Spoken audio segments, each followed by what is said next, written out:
কি ব্যাপার, মাটি ঢেকে চাদর বেছানো হচ্ছে কেন? আগে রাজকুমারী আসছেন, উনি মাটিতে পা রাখতে চান না। মা, মাটি, ঘাস, রোদ এগুলোকে স্পর্শ করে দেখো, খুব ভালো লাগবে।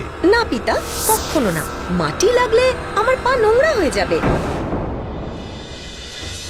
হায় রে, রূপে ওর চোখ অন্ধ হয়ে আছে। প্রকৃতির রূপ রস কিছুই ও চিনতে পারছে না।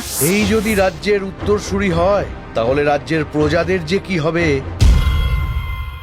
হাতিমপুর রাজ্যের রাজকুমারী কল্পনা অত্যন্ত অহংকারী। রূপের দেমাকে তার পা মাটিতে পড়ে না। দাসদাসীরা তার জন্য সারাক্ষণ তটস্থ থাকে। রাজা রানী দুজনেই এ নিয়ে খুবই চিন্তিত। আর একটু হালুয়া দেব মা? না,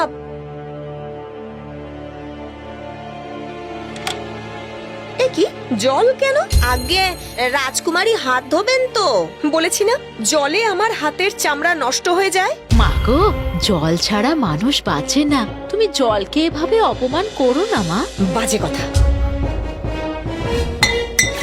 এই, তোদের কথা কি কানে যায় না? বেরো এখান থেকে, যা।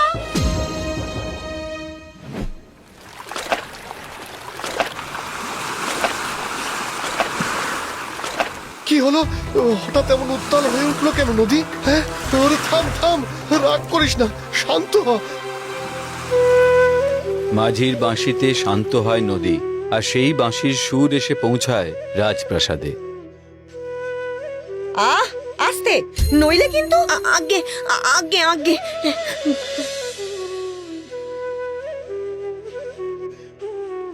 বাহ, কি সুন্দর বাঁশির সুর। কে বাজায়? আগে মাঝি। ডেকে নিয়ে আয় তাকে, আমি বাঁশি শুনবো। আগে যা, এক্ষুনি যা।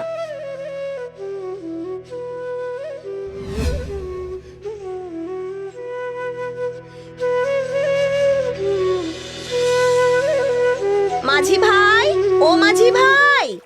কি গো মেয়ে? আমাদের রাজকুমারী তোমার বাঁশি শুনতে চায়। তুমি চলো আমার সাথে রাজপ্রাসাদে। তা তো হবে না মেয়ে, আমার সুর এই প্রকৃতির। সেই সুর শুনতে গেলে যে প্রকৃতির কোলেই তাকে আসতে হবে। না না, রাজকুমারী বাইরে বেরোন না। কেন গো মেয়ে? তার রূপ এই রোদে জলে নষ্ট হয়ে যাবে যে। বোকা রাজকুমারী, তাকে গিয়ে বলো আমি নদী ছেড়ে ওই ইট পাথরের জঙ্গলে যাব না। বাঁশি শুনতে হলে তাকে এখানেই আসতে হবে। হ্যাঁ, সর্বনাশ, কি হবে এবার? হ্যাঁ,